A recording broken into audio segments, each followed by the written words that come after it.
Now this is just the first coat.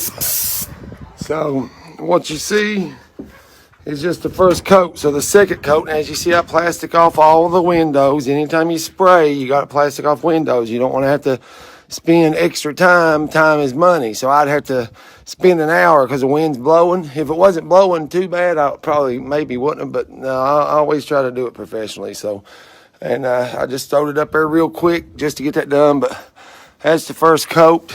The husband got the wrong finish. He got a satin, and the wife's wanting a semi-gloss. So I told her, I said, well, this is just the first coat. So the second coat, I'll be spraying. It'll be semi-gloss, but then after I spray, I'll actually come back behind myself, and I'll take a big thick nap, and I'll roll it as well. So it'll be sprayed and then rolled.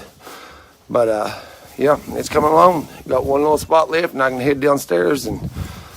But, man, oh, man, look at that. God bless this country.